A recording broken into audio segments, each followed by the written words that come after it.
4 hombres se rieron de ella en la feria, con el dedo apuntando, delante de todos. Una embarazada gastando el último dinero de la casa en un caballo que nadie quería, con las costillas marcadas y sin ningún valor.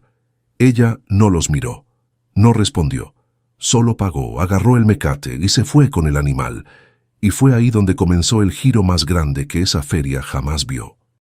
Ahora dime, ¿crees que ella hizo bien o mal en gastar todo lo que tenía en ese caballo abandonado?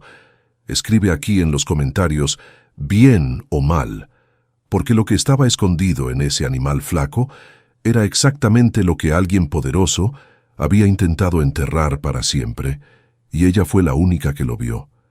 El fajo de billetes estaba contado desde la noche anterior. Remedios. Garza los había ordenado sobre la mesa del comedor con una concentración que no le dejaba lugar a la duda ni a la vacilación.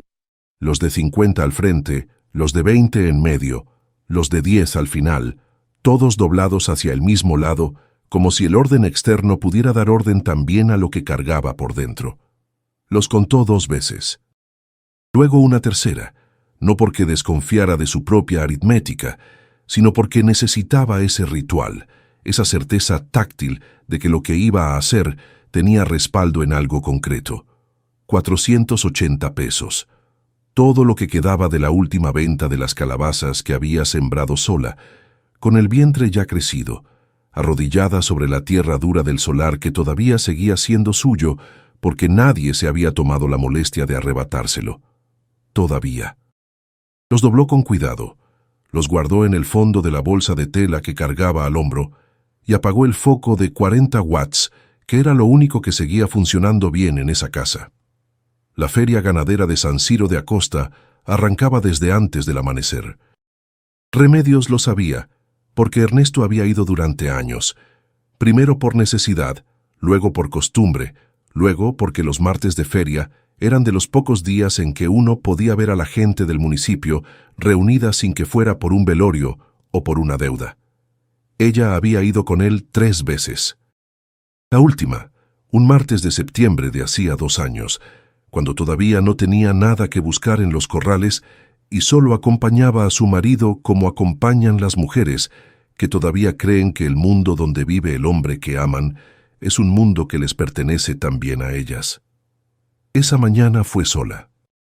Tomó el camión de las 6 en la esquina de la tienda de don Seferino, con la bolsa al hombro y los pies bien puestos sobre el suelo, sin apuro pero sin vacilación, con ese andar que tienen las mujeres que ya no tienen tiempo para el miedo, aunque el miedo siga ahí sentado en algún lugar del pecho, callado y muy quieto.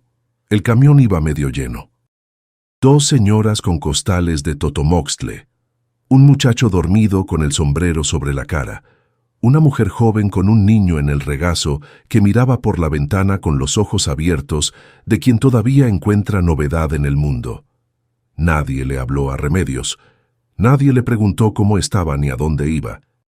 El vientre de casi 8 meses era visible bajo la tela del vestido, y algunas miradas lo rozaban sin detenerse, como se rozan las cosas que uno prefiere no ver, para no tener que hacer nada con lo que ve.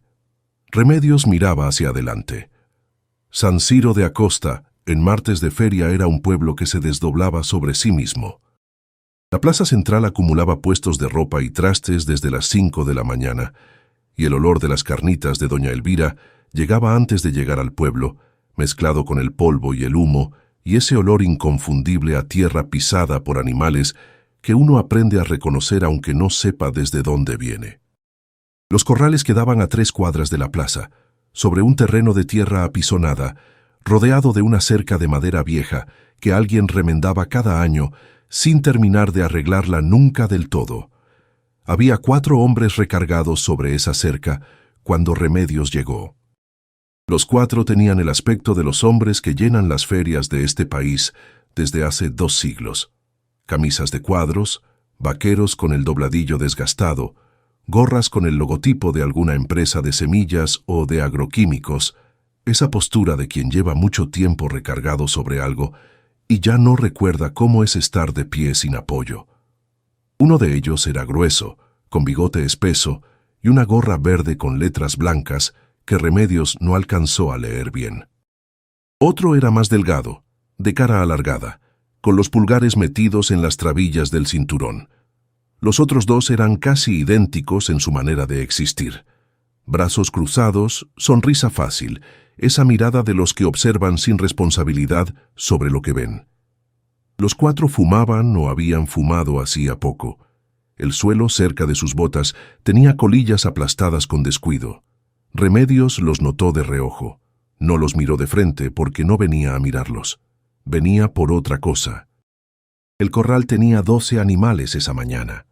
2 vacas con sus crías, un toro joven que caminaba nervioso de un lado al otro, 3 mulas viejas que parecían resignadas a su destino, y en el extremo derecho, separado de los demás por un espacio que nadie había planeado, pero que se había formado solo, como si el resto de los animales supiera que era mejor mantener cierta distancia, estaba el caballo. Era castaño. No el castaño brillante de los caballos que uno ve en los pósters o en las ferias donde hay dinero de por medio, sino un castaño opaco, terroso, como el color de la tierra después de una temporada sin lluvia. Las costillas se le marcaban bajo el pelaje con una claridad que no dejaba margen para la interpretación. Ese animal había comido poco durante mucho tiempo. Las crines estaban enredadas, con nudos que nadie había deshecho desde hacía semanas. Sobre el lomo izquierdo tenía una cicatriz blanquecina, irregular, de las que se forman cuando una herida se cierra sola sin que nadie la limpie bien. Pero los ojos eran distintos. Eran 2 ojos oscuros, grandes, con una quietud que no era la quietud del agotamiento, sino otra cosa más difícil de nombrar. Miraban sin prisa, miraban sin miedo.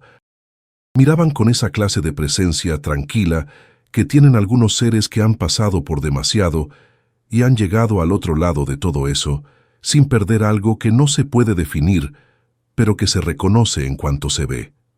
Remedios se detuvo frente a él. Lo miró un minuto entero sin decir nada. El caballo la miró también. No se movió, no retrocedió. Bajó la cabeza una vez, despacio, como si estuviera contestando una pregunta que ella no había hecho en voz alta, pero que había estado ahí desde que llegó. Entonces Remedios abrió la bolsa y sacó los billetes. La carcajada fue inmediata. Vino de los 4 hombres al mismo tiempo, con esa sincronía involuntaria que tiene la crueldad cuando no tiene que ocultarse. El de la gorra verde señaló con el dedo extendido, el índice apuntando hacia Remedios como si fuera parte del chiste.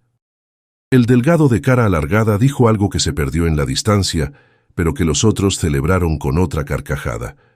Uno alcanzó a decir, con suficiente volumen para que llegara claro, «Con lo del parto, compadre, con lo del parto».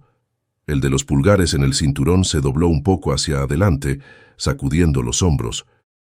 Se reían con esa risa que no tiene culpa porque nunca ha necesitado tenerla, con esa facilidad de los que nunca han tenido que contar billetes antes de dormirse, de los que nunca han perdido algo que les doliera de verdad en el centro del cuerpo. El encargado del corral, un hombre de unos 50 años con cara de quien ha visto demasiadas transacciones raras para sorprenderse de ninguna, recibió los billetes sin comentario. Contó, asintió y le extendió el mecate. Remedios tomó el mecate con la mano derecha. Con la izquierda alcanzó el hocico del caballo, que no se retiró. Ni una sola vez, en todo ese tiempo, miró a los 4 hombres. Salió del corral con el caballo detrás, caminando por el pasillo de tierra entre los puestos de la feria, con la bolsa vacía colgada al hombro y el paso igual de firme que cuando había llegado. La señora del puesto de bordados la vio pasar y no dijo nada. El muchacho que vendía refrescos la vio pasar y tampoco dijo nada. En ese rancho, en ese martes, en ese país, una mujer embarazada comprando un caballo flaco era una cosa rara, pero no tan rara como para interrumpir la mañana de nadie. Lo que nadie en esa feria sabía era lo que Remedios cargaba en la bolsa vacía, además del mecate. Y lo que cargaba no pesaba nada en la mano, pero había pesado mucho durante 4 meses. Desde el día que Ernesto murió aplastado bajo el tractor en la parcela de los Mondragón, y el mundo que ella conocía empezó a deshacerse con esa lentitud cruel que tienen las cosas cuando se deshacen de verdad. No de golpe, sino poco a poco, una cosa cada semana, hasta que un día uno se para en medio de lo que queda y tiene que decidir si sigue de pie o no. El duelo de Remedios no había sido el tipo de duelo que la gente reconoce cuando lo ve. No había llorado en público, ni había dejado de comer, ni había tenido que ser sostenida por otros en el velorio. Lo que había hecho, desde el primer día, era seguir haciendo las cosas de la mañana, seguir cargando el agua, seguir revisando las milpas, seguir cocinando algo aunque no tuviera hambre. No porque no doliera, sino porque el dolor y la vida cotidiana habían decidido coexistir dentro de ella sin pedirle permiso y sin ofrecerle la posibilidad de elegir cuál de los dos atendía primero. La gente lo interpretaba de distintas maneras. Algunos decían que era fuerte, otros que no había querido a Ernesto como debería haber querido a un marido, si es que lo hubiera querido de verdad, porque si lo hubiera querido de verdad, no estaría tan entera. Esa es la lógica de los que miden el amor por la cantidad de ruido que produce su ausencia, como si el amor profundo se midiera en derrumbe y no en constancia. Remedios no les contestaba, ni a los que la admiraban ni a los que la juzgaban. Tenía otras cosas en qué pensar. Ernesto Garza había sido muchas cosas que la gente del pueblo resumió en 2 palabras en el velorio: bueno con los animales. Eso dijeron los vecinos, eso dijeron los compañeros de trabajo, eso dijeron los hombres que habían tomado cerveza con él en el estanquillo de don Porfirio los viernes de quincena. Bueno con los animales, como si toda una vida de trabajo honesto, de madrugadas sobre la tierra, de paciencia con lo vivo y con lo difícil, pudiera caber en esa frase sin que sobrara nada. No decían que era bueno con su mujer. No decían que se levantaba antes que el sol para revisar las milpas, y llegaba en la noche con las manos oscuras de tierra y el cuerpo cansado, pero los ojos todavía despiertos. No decían que en agosto, cuando empezaron a notarse los primeros meses del embarazo, él ponía la mano sobre el vientre de Remedios en las noches frías y cantaba sin letra, inventando melodías sin nombre que ella memorizó sin querer y que ahora aparecían solas en los momentos más raros, mientras barría, mientras cargaba cubetas, mientras miraba el foco de 40 watts que seguía funcionando. No decían que Ernesto era de los que piden perdón, aunque no sea su culpa, de los que devuelven lo prestado antes de que se lo recuerden, de los que se quedan callados cuando tienen razón para no incomodar al que está equivocado. No decían que había una consistencia en él, una fidelidad a sí mismo que Remedios había reconocido desde la primera vez que lo vio, en una feria de ganado del municipio vecino, cuando él no le habló a ella, sino al caballo que estaba revisando, y ella entendió, sin que nadie se lo explicara, que un hombre que trata bien a los que no pueden reclamar, si los tratan mal, generalmente es el mismo que trata bien a todo lo demás. No decían nada de eso, solo que era bueno con los animales. La parcela que Ernesto trabajaba era rentada a los Mondragón desde hacía 6 años, un terreno de 4 hectáreas sobre tierras de temporal, con una casita de bloc al fondo que los Mondragón llamaban bodega, pero que Ernesto y Remedios habían ido convirtiendo, con el tiempo y con los recursos que sobraban, en algo parecido a una casa habitable. Habían sembrado un par de árboles frutales junto a la pared del norte. Habían arreglado la toma de agua. Habían puesto una estufa de leña que calentaba bien en diciembre. Los Mondragón eran el tipo de familia que existe en todos los municipios de este país, con distinto nombre, pero la misma forma. Tenían tierra porque sus padres habían tenido tierra, y sus abuelos antes que ellos, y en cada generación el tamaño de lo que poseían había crecido de maneras que en los papeles siempre parecían correctas, pero que en la memoria de los que los habían visto de cerca tenían una explicación diferente. No eran los peores. En el municipio había familias con menos escrúpulos y más visibilidad, familias que hacían las mismas cosas pero sin la cortesía de disimularlo. Los Mondragón al menos tenían la costumbre de sonreír cuando te informaban de algo inconveniente para ti, y de tratar a sus trabajadores con una consideración suficiente como para que nadie pudiera señalarlos directamente, aunque todo el mundo supiera lo que pasaba en los márgenes.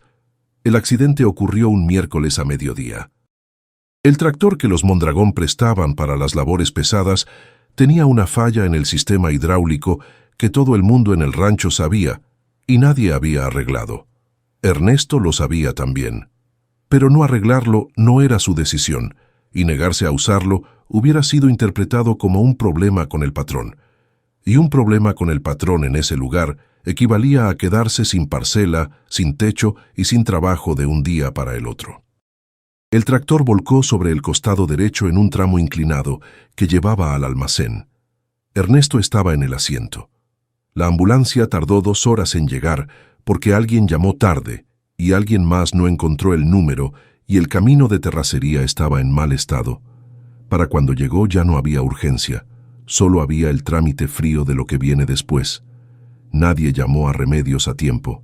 Se enteró por una vecina que se enteró por el hijo de alguien que trabajaba en la parcela de al lado. Llegó al hospital con el taxi que le prestó el dinero doña Hortensia de la tienda. Con el vientre de 5 meses y las manos aferradas a la bolsa, como si soltarla fuera a cambiar algo. Los Mondragón enviaron una corona de flores al velorio. El hijo mayor, Aurelio hijo, el que llevó la carta de desalojo semanas después, estuvo presente durante la primera hora y le estrechó la mano a Remedios con una firmeza que buscaba parecer solidaridad. No dijo nada sobre el tractor. No dijo nada sobre la falla. No dijo nada sobre lo que correspondía, si es que algo correspondía, que era una pregunta que nadie en ese velorio estaba en posición de hacer en voz alta. Firmó papeles. Respondió preguntas con voz plana. Se llevó una bolsa de plástico con las cosas de Ernesto, una cartera de cuero café con la costura del lado derecho abierta, un par de llaves, un encendedor sin gas, un papel doblado en 4 con el número de teléfono de alguien que Remedios no reconoció y una fotografía. La fotografía estaba en el compartimento interior de la cartera, detrás de la credencial de elector. Era vieja, con los bordes desgastados y una esquina doblada hacia adentro, que alguien había intentado alisar sin lograrlo del todo. Mostraba a un hombre de edad, de sombrero de palma amplio y camisa blanca, parado junto a un caballo castaño de crines largas y bien peinadas. Al fondo había un potrero grande, una cerca de madera sólida, lo que parecía ser la esquina de un rancho próspero. El hombre de la fotografía tenía una mano sobre el cuello del caballo y miraba a la cámara con una seriedad tranquila, sin pose, como alguien que está siendo fotografiado sin habérselo propuesto.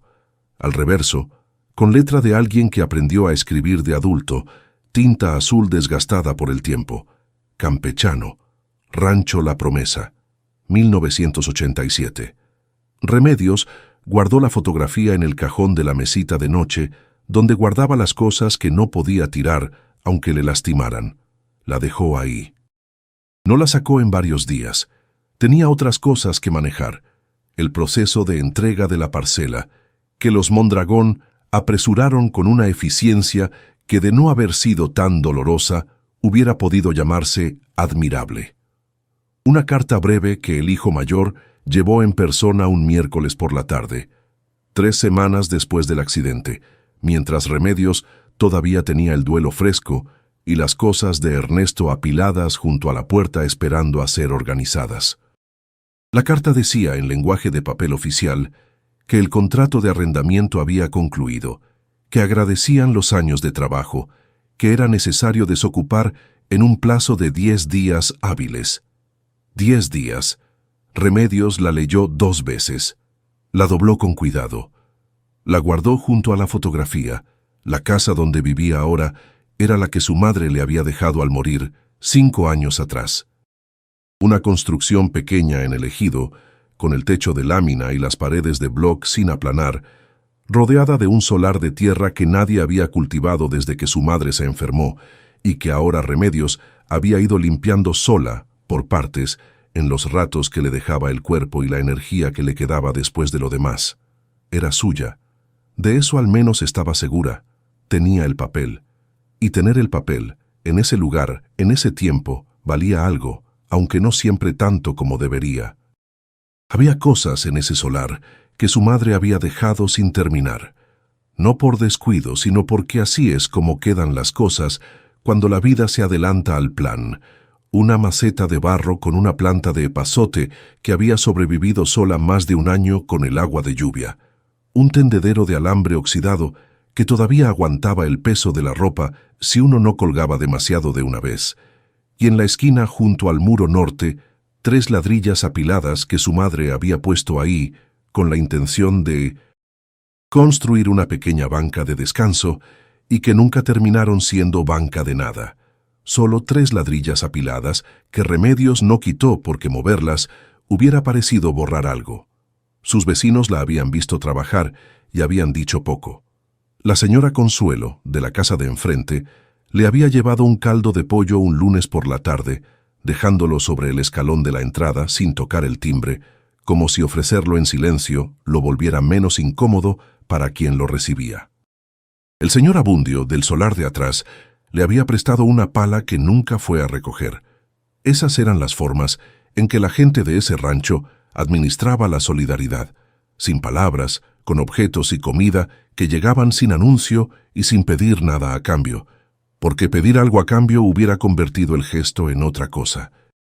La señora Consuelo era una mujer de 60 y tantos años, que había enviudado 2 veces y que tenía esa serenidad de las personas que han pasado por demasiado para gastar energía en el dramatismo. Nunca le decía a Remedios lo que tenía que hacer, nunca le daba consejos sin que se los pidieran, pero la observaba. La observaba con una atención discreta, de las que parecen distracción pero no lo son, y de vez en cuando aparecía con algo concreto en el momento justo. La pila de leña que dejó apilada junto a la entrada una semana antes de la primera helada, el frasco de ungüento que pasó por debajo de la reja un martes en que Remedios andaba con la espalda cargada del peso del vientre. Sin nota, sin explicación, solo la cosa, en el lugar donde hacía falta. El señor Abundio era diferente. Era un hombre de pocas palabras, porque las pocas que tenía le costaban trabajo, pero las usaba bien. La pala que prestó nunca la recogió, como ya se dijo, y eso no fue descuido. Fue la manera silenciosa que tuvo de decir que era de Remedios si la necesitaba. Pero nadie le preguntó qué necesitaba de verdad. Nadie le preguntó cómo iba a manejar lo del bebé en camino, lo de los gastos del parto, lo de la cosecha que había que sembrar sola porque ya no había quien ayudara. Nadie le preguntó qué había pasado con la compensación que los Mondragón debían por el accidente. Si es que debían algo, si es que alguien había movido algún papel en esa dirección. Y Remedios no se los preguntó a ellos tampoco, no porque no quisiera saber, sino porque llevaba 32 años viviendo en ese municipio y ya sabía cómo funcionaba la respuesta cuando la pregunta tenía cierto tamaño. Fue en la segunda semana después de mudarse de vuelta al solar de su madre cuando volvió a sacar la fotografía del cajón. No fue por algo específico que lo detonara. Fue una tarde de domingo, con la luz cayendo de lado sobre la mesa del comedor y Remedios sentada con una taza de café enfriado porque había olvidado tomarlo y el cuerpo le pedía algo caliente aunque fuera frío. Sacó la fotografía, la puso sobre la mesa, la miró. Campechano, Rancho La Promesa, 1987. Ernesto había trabajado de joven en varios ranchos de la región antes de establecerse en la parcela de los Mondragón. Remedios lo sabía en términos generales, de esa manera en que uno sabe las cosas que el otro vivió antes de uno sin haberlas visto. Retazos de conversaciones, nombres que surgían de vez en cuando, referencias a lugares y a personas que habían importado en algún momento. Rancho. La Promesa era un nombre que Remedios había escuchado 2 o 3 veces, no con detalle, no con la clase de énfasis que hace que uno lo recuerde bien, solo como parte del mapa de lo que Ernesto había sido antes de ser lo que ella conoció. El viejo del sombrero en la fotografía podría ser cualquiera, el caballo castaño podría ser cualquiera, pero había algo en los ojos del caballo de la fotografía que Remedios había visto antes. Y esa tarde de domingo, mirando la imagen bajo la luz de lado, entendió que lo había visto esa misma mañana en el periódico de la feria ganadera de San Siro que alguien había dejado olvidado en el camión de las 6. Una foto pequeña en la sección de anuncios, apenas visible, con el precio de los animales y la descripción de lo que había para vender. Caballo castaño, macho, edad aproximada 15 años, mal estado, precio de recuperación. No era una certeza, era apenas una posibilidad. Pero Remedios era de esas personas para quienes una posibilidad bien fundamentada vale tanto como una certeza, porque la diferencia entre las dos, con frecuencia, es solo el tiempo que falta para confirmarlo. Esa noche contó los billetes sobre la mesa. 480 pesos. El martes siguiente fue a la feria. El caballo llegó al solar un miércoles por la tarde, conducido por Remedios al paso, por el camino de terracería que pasaba frente a la tienda de don Ceferino y llegaba hasta el ejido por el lado de atrás. Iban despacio, porque Remedios iba despacio. El vientre de 8 meses marcaba el ritmo de todo, la manera de caminar, la manera de respirar, la manera de doblar en las esquinas.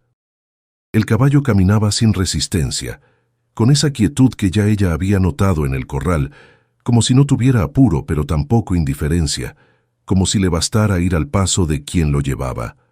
2 niños que jugaban en la calle los miraron pasar con la boca abierta. Una señora que barría su entrada levantó la vista y la bajó sin decir nada. Don Ceferino salió a la puerta de la tienda, se recargó en el marco y los vio alejarse con una expresión entre el desconcierto y algo que podría haberse llamado curiosidad si don Ceferino fuera de los que sienten curiosidad en lugar de opinión. El rumor empezó esa misma tarde, que para qué un caballo así, que estaba flaco hasta los huesos, que con el bebé en camino y sin dinero, que quién iba a pagar el alimento, que un animal en esas condiciones comía más de lo que rendía. Que doña Consuelo ya le iba a decir algo, porque doña Consuelo siempre decía algo cuando había algo que decir, aunque no siempre fuera lo que la situación pedía. Lucio llegó al día siguiente. Era el hermano menor de Ernesto. 40 años, bigote ralo, una camioneta con el escape ruidoso que se anunciaba desde una cuadra antes de llegar. Desde la muerte de Ernesto, había aparecido con una frecuencia que Remedios no había solicitado y que le generaba una incomodidad que no sabía bien cómo nombrar con precisión. No era maldad lo que traía Lucio. Era algo más difícil de manejar que la maldad, porque la maldad uno la identifica y la enfrenta. Lo que traía Lucio era una forma de ayuda que tenía la forma de la ayuda pero el peso de otra cosa, una necesidad de estar presente en lo ajeno que se disfrazaba de preocupación sin serlo del todo. Dio 3 vueltas al solar en la camioneta antes de bajarse. Miró el caballo desde la reja con ojos de tasador, esa mirada horizontal que calcula el precio de las cosas sin que nadie lo haya pedido.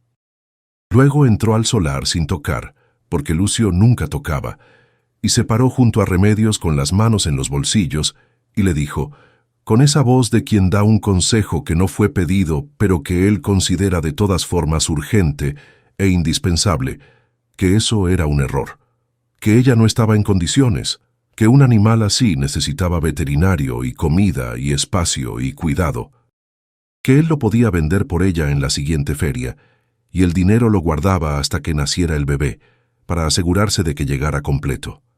Remedios lo escuchó. Cuando Lucio terminó, ella dijo que no.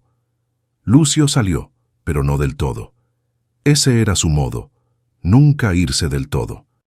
La camioneta se alejó por el camino de terracería y a los 20 minutos ya podía oírse otra vez dando vuelta por el otro lado, como si estuviera midiendo el perímetro de algo que consideraba suyo sin tener ningún derecho sobre ello. Lo que Lucio no sabía, lo que los 4 hombres de las gorras en la feria no habían visto, lo que nadie en ese martes de octubre había tenido la paciencia o el interés de notar, era que Remedios Garza no había comprado ese caballo por impulso. No lo había comprado por lástima, que es la forma más fácil de explicar las cosas que no se entienden. Lo había comprado porque había hecho la misma cosa que había hecho toda su vida cuando tenía que resolver algo sin ayuda. Había juntado la información que tenía, la había ordenado sobre la mesa como los billetes y había tomado una decisión basada en lo que estaba ahí, no en lo que le faltaba. La fotografía en la cartera de Ernesto era una cosa. La marca del nombre al reverso era otra cosa. El nombre del rancho era una tercera cosa. Y la feria ganadera de San Ciro, que era el lugar donde terminaban los animales que nadie reclamaba de los ranchos de la región, era la cuarta. 4 cosas, bien ordenadas, producían una pregunta. ¿Qué había sido Campechano antes de ser el caballo flaco que nadie quería? La respuesta llegó 2 semanas después. El veterinario era un hombre joven, de apellido Trujillo, que había llegado al municipio hacía 3 años con una camioneta prestada y un título de la Autónoma de San Luis. Lo conocía Ernesto porque habían coincidido un año en la prepa antes de que Ernesto dejara de estudiar y Trujillo siguiera. Cuando Remedios lo llamó por teléfono y le explicó lo que necesitaba, él llegó al día siguiente sin cobrar nada de entrada, con ese modo de los que hacen favores sin decirlo, porque decirlo les parece innecesario. Revisó al caballo durante 40 minutos. Lo examinó por partes con cuidado, con instrumentos que Remedios miraba sin entender del todo, pero sin interrumpir, porque había aprendido desde niña que interrumpir a quien sabe lo que hace es una forma de retrasar las cosas que uno necesita saber. Cuando Trujillo terminó, se lavó las manos en el balde que Remedios había dejado junto a la cerca y se quedó un momento sin hablar, con esa pausa de quien está ordenando lo que va a decir antes de decirlo. Le dijo 3 cosas. Primera, el caballo tenía una pequeña cicatriz en el cuello, del lado izquierdo, en el lugar donde se pone el chip de identificación en los animales registrados. La cicatriz era reciente, de pocos años. Alguien había retirado el chip. No es una operación que se haga por descuido, dijo Trujillo, se hace con intención. Segunda, la musculatura del animal, incluso en el estado de deterioro en que estaba, tenía una estructura que no correspondía a un caballo de carga ni de trabajo de campo. Las líneas del cuerpo, la forma de las patas, el ángulo del cuello, eran rasgos de otra clase de crianza, de otra clase de origen. Tercera, en la parte interior del casco trasero derecho, casi invisible bajo la mugre acumulada, había una marca de herrador. Una marca con diseño, no la marca genérica de cualquier herrería de rancho.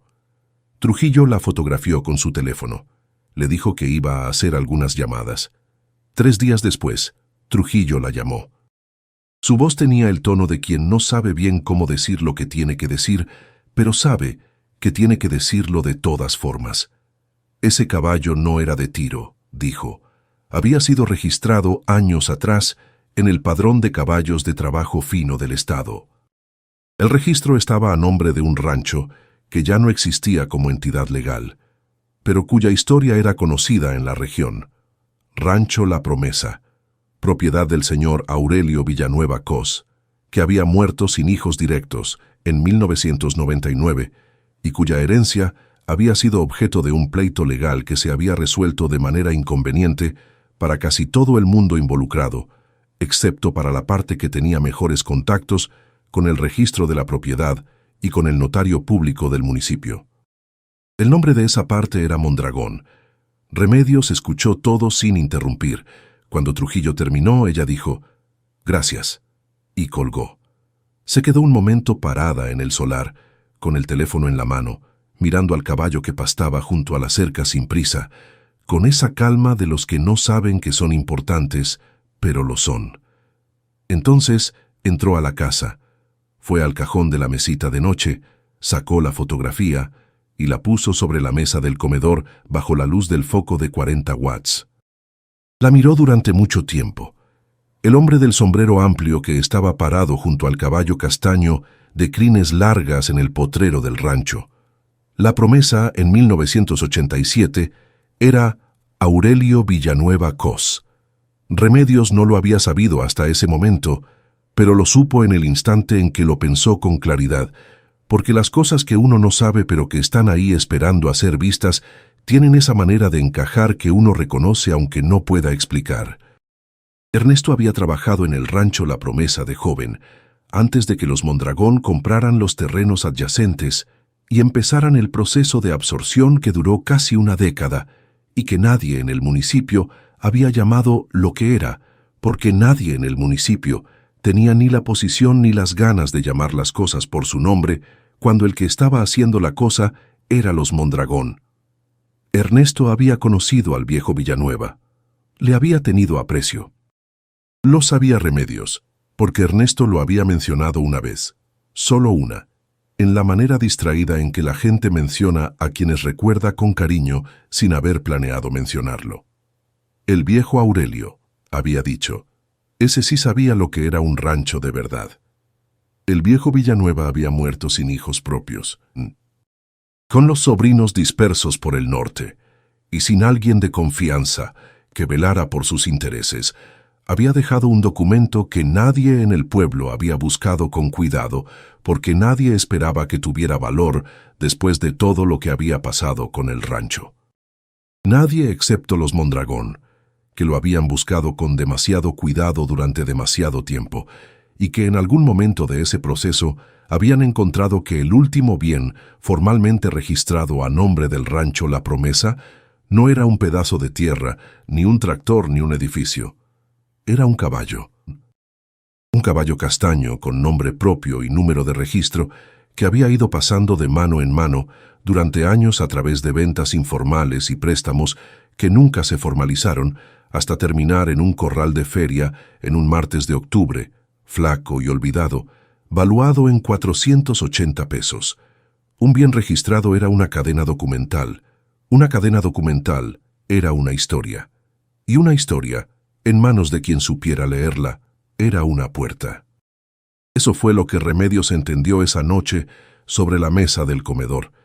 También entendió por qué Ernesto había guardado esa fotografía en la cartera durante años. No porque supiera lo que significaba en términos legales o documentales. Ernesto no era de los que piensan en términos legales o documentales. La había guardado porque le importaba el hombre que estaba en ella, y porque ese hombre le había importado, y porque hay cosas que uno guarda no por lo que valen, sino por lo que fueron. Pero a veces las dos cosas coinciden. Lucio volvió 4 días después, y esta vez no vino solo. Llegó con un hombre que se presentó como licenciado Fuentes, con portafolio delgado de cuero café y una sonrisa de las que preceden invariablemente a las palabras «te conviene».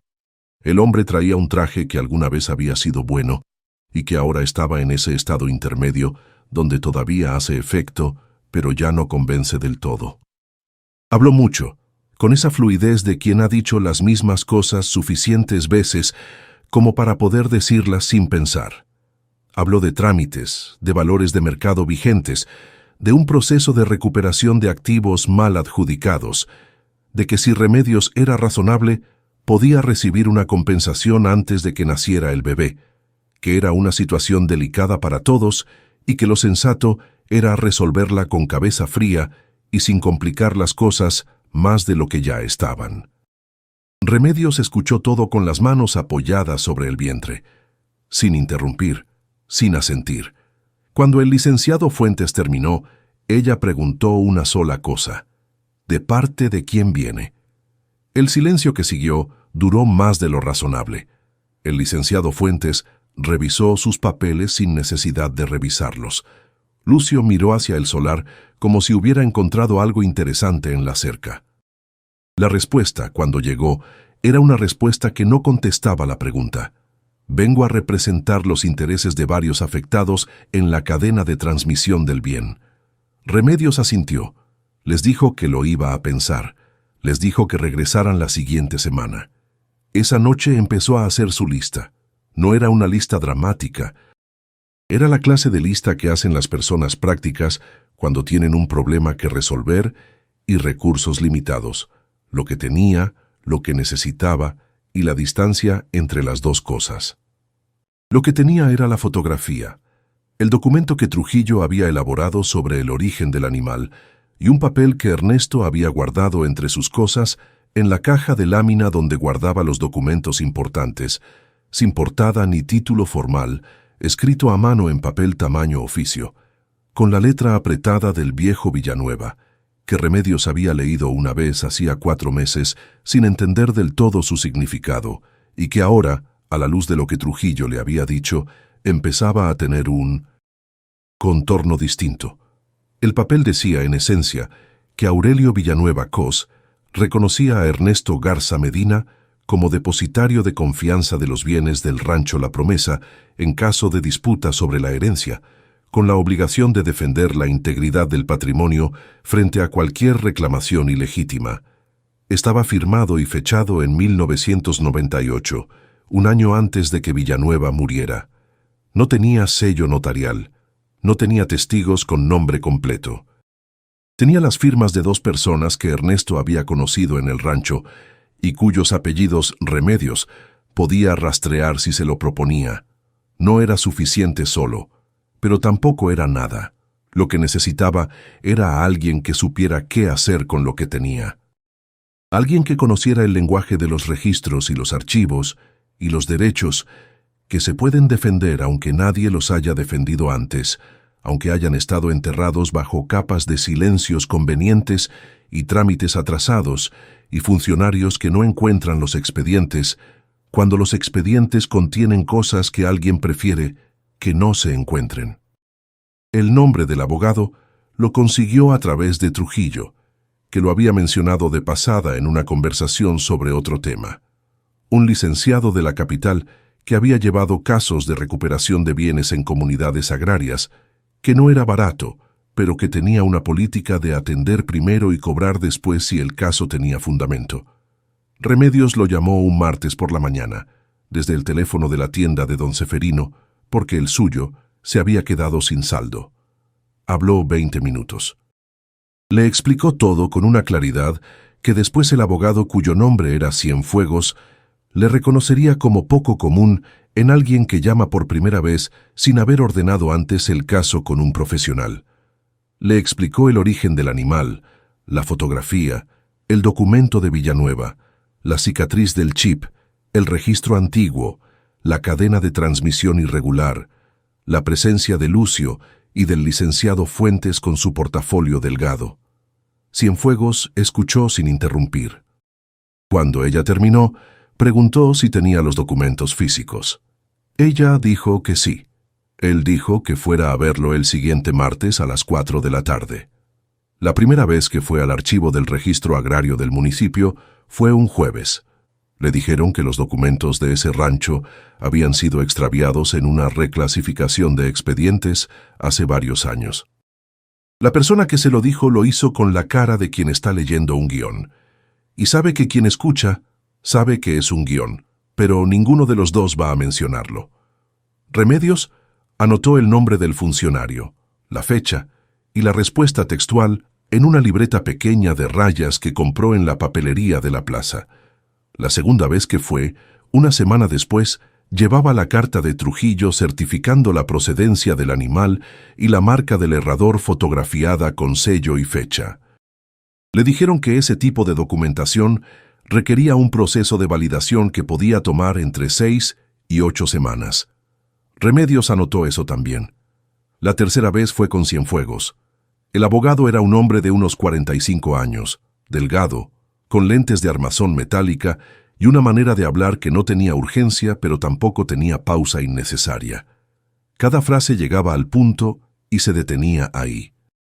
Llevaba un portafolio de los que sí pesan, porque adentro hay cosas que importan, y tenía en la cara la expresión de quien ha estado en ese tipo de oficinas suficientes veces como para saber exactamente en qué parte del proceso están antes de abrir la boca. No levantó la voz, no hizo ninguna declaración sobre injusticias o sobre derechos. Solo pidió el expediente correspondiente al rancho La Promesa, número de registro tal, año tal, y cuando el funcionario empezó a hablar de la reclasificación, Cienfuegos puso sobre el escritorio una fotocopia de la solicitud de consulta que Remedios había presentado en la primera visita, con fecha y sello de recepción. Los documentos aparecieron esa tarde. Eran 3 carpetas de cartón manila, gruesas, con el borde superior desgastado de haber sido manipuladas y guardadas muchas veces. Las fotocopias que entregaron tomaron 2 horas y costaron lo que Remedios tenía en la bolsa de ese día, que era casi exactamente lo que costaban. Salieron del archivo con el sol ya bajo. Remedios caminaba despacio, con el peso del vientre marcando el paso. Cienfuegos caminaba a su lado sin adelantarse, como si el ritmo de ella fuera también el suyo. Le dijo que el caso tenía fundamento. Le dijo que no iba a ser rápido ni limpio. Le dijo que iba a haber presión de distintas formas, en distintos momentos, y que la única manera de aguantarla era tener claro desde el principio qué era lo que ella quería conseguir y por qué lo quería. Porque cuando la presión llega, y siempre llega, es lo único que sostiene a la gente. Remedios le dijo que quería que se reconociera lo que siempre había estado ahí. Nada más. No quería una fortuna ni una pelea que durara 20 años. Quería que un papel oficial dijera lo que los hechos decían, y quería que ese papel abriera la puerta que los Mondragón habían estado cerrando desde que compraron los terrenos adyacentes y comenzaron a borrar los límites entre lo que era suyo y lo que no lo era. Cienfuegos asintió. Dijo que con eso trabajaba. El proceso empezó en octubre y se extendió hasta noviembre con la cadencia irregular de las cosas que dependen de voluntades ajenas. Había semanas en que avanzaba, llegaba una respuesta, se presentaba un documento, se abría una línea de investigación. Y había semanas en que parecía detenerse, no porque nada estuviera pasando, sino porque lo que estaba pasando ocurría en lugares que Remedios no podía ver directamente. En conversaciones de pasillo, en llamadas telefónicas, en esa geografía invisible de los acuerdos y los desacuerdos que sostiene la maquinaria de lo formal. Los viajes al registro agrario, a la cabecera municipal, a la oficina de Cienfuegos, los hacía en el camión de las 6 o en el de las 8, con la bolsa al hombro y la libreta de rayas en la mano. El vientre de 8 meses marcaba el ritmo de todo. Los funcionarios la miraban con una incomodidad que ninguno nombraba, pero que se traducía en el tiempo que tardaban en atenderla, en las sillas que nadie le ofrecía, en las ventanillas donde la hacían esperar de pie cuando había asientos disponibles a 3 metros. No era crueldad en ninguno de ellos, al menos no en la mayoría. Era esa indiferencia aprendida de las instituciones que trata a las personas como si fueran trámites y a los trámites como si fueran obstáculos. Remedios esperaba de pie cuando tenía que esperar de pie. Tomaba asiento cuando encontraba uno. Escribía en la libreta. No se quejaba. Cienfuegos la llamaba cada 3 o 4 días para reportar el estado del proceso. Tenía una voz constante, sin picos ni valles, que Remedios aprendió a leer con precisión. Cuando las cosas avanzaban, había en su tono algo ligeramente más directo, más corto en el rodeo. Cuando había un obstáculo, las frases eran un poco más largas, con más preparación antes del punto principal, como quien toma impulso antes de saltar. Le explicaba todo con el tiempo que tomaba explicarlo bien, sin simplificar de más, pero sin complicar, sin necesidad. Le preguntaba si había entendido, no de manera condescendiente, sino de manera práctica, porque un proceso en el que uno de los involucrados no entiende lo que está pasando es un proceso que puede romperse por el punto más inesperado. Remedios siempre había entendido. A veces le pedía que repitiera algo, que aclarara un término, que le dijera en qué parte del expediente estaba tal o cual documento. Cienfuegos respondía sin impacientarse. Eso también era parte de lo que lo hacía diferente a los licenciados del portafolio delgado. Hubo una noche, en la segunda semana de noviembre, en que alguien abrió la puerta del solar. Remedios se despertó antes del amanecer con ese instinto de las personas que han aprendido a dormir con un oído abierto. La reja del solar estaba entreabierta. El mecate con que ataba al caballo por las noches estaba cortado, no desatado, cortado con algo filoso, en 2 tirones, dejando los cabos limpios. El caballo no estaba. Remedios se puso los guaraches y salió al solar con la linterna de pilas que guardaba junto a la cama. Recorrió el perímetro. Luego salió a la calle, que a esa hora estaba oscura y quieta, con solo el ruido lejano de un perro y el canto de los grillos que no distinguen entre el miedo y la calma. Caminó hacia el monte de atrás, por el camino de tierra que bordeaba los solares del ejido, y llegaba a un terreno sin cultivar, donde el zacate crecía alto y libre. Alumbró con la linterna. El caballo estaba ahí, pastando, tranquilo, con las crines un poco más enredadas por el camino nocturno, pero los ojos con la misma quietud de siempre. Esa quietud que no era ignorancia, sino algo más parecido a una certeza sobre su propio peso en el mundo. Remedios lo miró un momento. Luego tomó lo que quedaba del mecate cortado, se lo anudó al cuello con un lazo improvisado y lo llevó de regreso al solar. No durmió el resto de la noche, pero no por miedo, sino por esa mezcla de claridad y cansancio que viene cuando uno entiende exactamente qué tan serio es lo que está haciendo. Al día siguiente, llamó a Cienfuegos y le contó lo de la reja y el mecate. El abogado dijo que lo registraran, que tomara fotografías del mecate cortado con una regla al lado para medir los cabos, que escribiera en la libreta la hora en que lo descubrió, lo que encontró y lo que hizo. No dijo que tuviera miedo, no dijo que se cuidara. Dijo que registrara, porque el registro convierte lo que pasó en evidencia, y la evidencia convierte lo que parece una amenaza informal en algo que el proceso puede nombrar. Remedios tomó las fotografías. Escribió en la libreta. La señora Consuelo, cuando vio las fotografías del mecate en el teléfono de Remedios, tuvo en la cara esa expresión de quien reconoce algo que esperaba sin querer que llegara. No dijo nada sobre los Mondragón, no dijo nada sobre Lucio. Solo dijo que si Remedios necesitaba algo en la noche, que tocara, que ella era ligera de sueño. Eso fue todo, pero fue suficiente para que Remedios durmiera mejor esa noche. El licenciado Fuentes apareció 2 veces más durante noviembre. La primera llegó solo, sin Lucio, con un número diferente escrito en un papel doblado que puso sobre la mesa del comedor sin que nadie se lo pidiera. Dijo que sus representados estaban dispuestos a ser generosos si la situación se resolvía con discreción. Remedios miró el número, lo devolvió sin doblar. Dijo que estaba en proceso de revisión con su abogado y que cualquier comunicación debía hacerse a través de él. Fuentes recogió el papel, no dijo nada más. Salió. La segunda vez llegó con otro papel y otro número. Esta vez el número era más grande. Remedios hizo lo mismo. Lo miró, lo devolvió, repitió que cualquier comunicación fuera a través del abogado. Fuentes no volvió una tercera vez.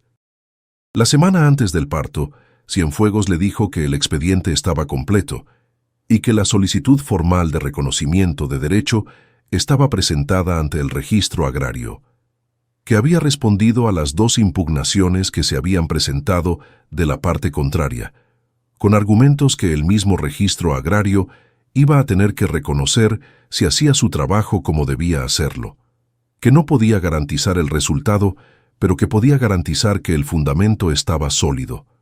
Remedios lo escuchó. Le preguntó cuánto tiempo. Cienfuegos dijo, semanas, tal vez un mes. La bebé nació un viernes antes del amanecer, en la tercera semana de noviembre, con el frío entrando por las rendijas de la lámina y el calentador de gas que la señora Consuelo había traído encendido desde la noche anterior en la sala. La señora Consuelo estaba ahí también, rezando en voz baja junto a la puerta del cuarto, con las manos juntas y los labios moviéndose apenas. El señor Abundio había aparecido un rato antes, sin que nadie lo llamara, y se había quedado en la cocina sin saber bien qué hacer, acomodando y reacomodando los vasos sobre el escurridor hasta que alguien le dijo que hiciera café. La partera, que era la señora Dolores de 3 calles arriba, hizo lo que tenía que hacer con eficiencia y sin dramatismo, que es la manera en que las personas que hacen bien su trabajo hacen las cosas importantes. Esas horas del parto fueron las más largas y las más silenciosas que Remedios recordaría de ese año. No silenciosas en el sentido literal, sino en el sentido de que lo que ocurría en ese cuarto pequeño, con el frío afuera y el calentador adentro, y la señora Dolores dando instrucciones con voz tranquila, tenía una densidad de presente que excluía todo lo demás. No había Mondragón, no había registro agrario, no había mecate cortado, ni portafolio delgado, ni papel oficial con membrete. Solo había ese cuarto, ese frío, y lo que estaba a punto de llegar. Remedios no pensó en Ernesto en esas horas. O sí pensó en él, pero de una manera tan honda que no se parecía al pensamiento ordinario, más parecida a un estado de la sangre que a un proceso de la mente. Lo llevaba ahí en algún lugar dentro del cuerpo, que no tiene nombre en anatomía, pero que todo el mundo conoce. La bebé llegó al mundo con los ojos cerrados y los puños apretados, como alguien que ya viene con una postura tomada sobre el lugar al que llega. Remedios la tuvo en brazos por primera vez, con las manos todavía temblando de cansancio, y la miró largo rato sin decir nada, con esa clase de silencio que no es vacío, sino todo lo contrario, demasiado lleno para caber en palabras. Luego se inclinó hacia el oído de la bebé y le dijo su nombre en voz muy baja, solo para ella. Como un secreto que pertenecía a las dos. Desde la cocina llegó el olor del café que el señor Abundio había hecho con demasiada agua, claro y humeante. La señora Consuelo entró al cuarto con pasos suaves y se quedó parada junto a la puerta mirando a Remedios con la bebé en brazos, y tuvo en la cara esa expresión de las personas que han visto suficientes cosas difíciles como para reconocer cuándo algo ha salido bien, sin necesidad de decirlo. Afuera en el solar, el caballo que nadie había querido estaba parado junto a la cerca, con la cabeza quieta y los ojos oscuros abiertos en la oscuridad de la madrugada, como siempre, sin prisa, sin miedo, sin esa necesidad de los que no se conocen de hacer ruido para demostrar que existen. 16 días después llegó la resolución del registro agrario. La trajo Cienfuegos en persona, un lunes por la tarde, con el sol ya bajo y el aire con ese olor a tierra húmeda que viene después de una llovizna que no alcanzó a ser lluvia. Llegó en su camioneta, tocó la reja, esperó a que Remedios abriera. Traía el portafolio bajo el brazo y una expresión que no era de triunfo sino de algo más tranquilo, más cercano a la satisfacción que produce hacer bien lo que uno sabe hacer. Puso el documento sobre la mesa del comedor, no debajo del foco de 40 watts, sino en la sala, en la mesita de madera junto al sofá, bajo la luz del ventanal que en esa hora del día dejaba entrar el último sol. No fue una victoria enorme. No había reporteros, ni apretones de manos, ni nada que uno pudiera guardar en un álbum y mostrarle a alguien en 20 años. Era un papel oficial con membrete del Registro Agrario del Estado, con sello y firma del titular, que reconocía la existencia de un derecho de custodia sobre el bien identificado como campechano, caballo registrado, procedente del rancho La Promesa, y que establecía la apertura de un proceso formal de revisión sobre la cadena de transmisión de los bienes de ese rancho, incluyendo los que habían pasado a manos de terceros por vías que el propio registro calificaba como documentalmente inconsistentes. Documentalmente inconsistentes. Esas dos palabras, en el lenguaje de los papeles oficiales, equivalían a decir que algo había pasado que no debía haber pasado, y que ese algo iba a tener que explicarse. No de inmediato, no sin resistencia, no sin que los Mondragón movilizaran todo lo que tenían para atrasar lo que ya no podían detener del todo. Pero una puerta abierta sigue siendo una puerta abierta, aunque la habitación que está del otro lado tarde en iluminarse. Remedios leyó el documento 2 veces. Lo dobló con el mismo cuidado con que había doblado la carta de desalojo 4 meses atrás, y lo guardó en el cajón de la mesita de noche, junto a la fotografía del viejo Villanueva y el caballo castaño, junto al papel de letra apretada que Ernesto había guardado sin saber bien por qué, junto a las cosas que no se pueden tirar, aunque pesen, porque a veces el peso es exactamente lo que las hace valiosas. Luego fue al solar. El caballo levantó la cabeza cuando escuchó sus pasos. Remedios se acercó a la cerca y le puso la mano en el hocico, que ya tenía mejor temperatura, ya tenía más consistencia que cuando llegó. Las costillas todavía se marcaban un poco bajo el pelaje, pero con menos urgencia. Las crines estaban más limpias, con menos nudos, aunque todavía quedaban algunos que irían cediendo con el tiempo y con la paciencia, que era lo que todo lo que vale la pena necesita para mejorar. Los 4 hombres de las gorras en la feria nunca supieron lo que había pasado. Siguieron apareciendo los martes con sus camisas de cuadros, sus botas desgastadas en el mismo lugar de siempre, sus risas fáciles sobre los precios y los rendimientos y las razones por las que las cosas estaban como estaban. No eran malos, quizás.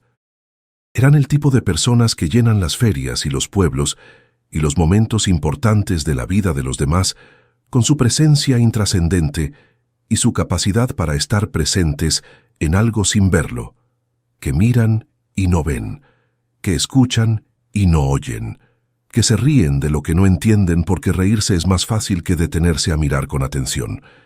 Remedios no pensó en ellos más de una vez. Pensó en Ernesto.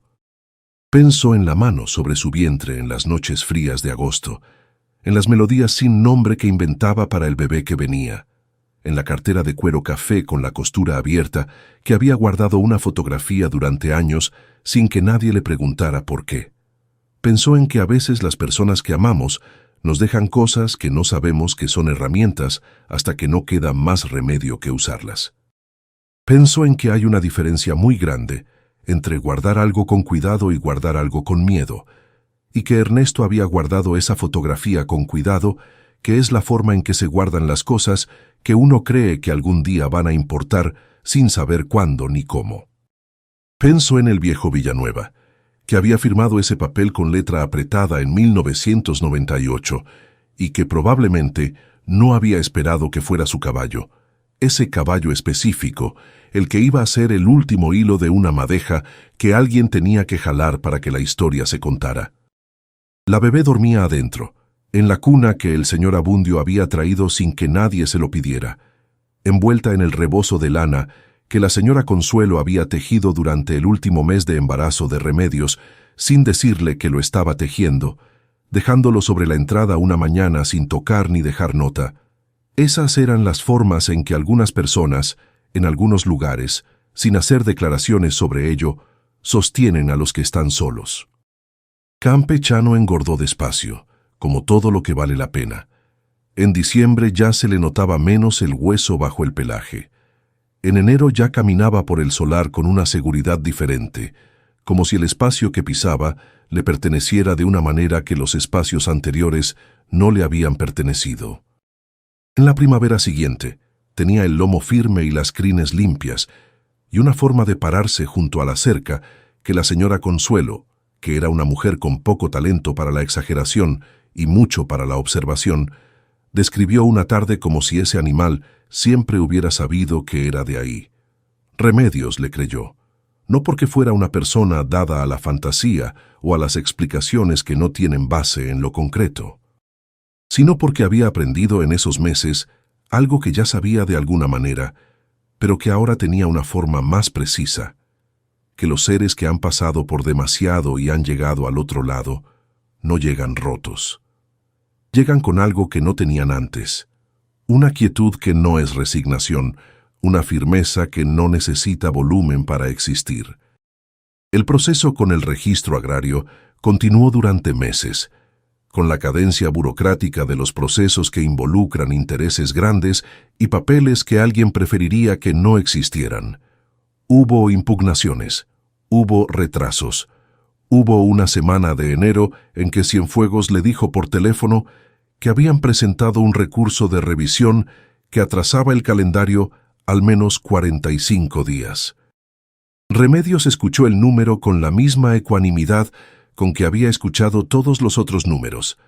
Lo anotó en la libreta, le preguntó qué necesitaba de su parte y siguió.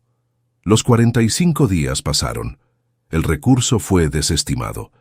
Hubo otra mañana en que Lucio apareció por última vez en el solar sin camioneta, a pie, con una expresión diferente a todas las anteriores, sin la voz de consejo no pedido, sin los ojos de tasador.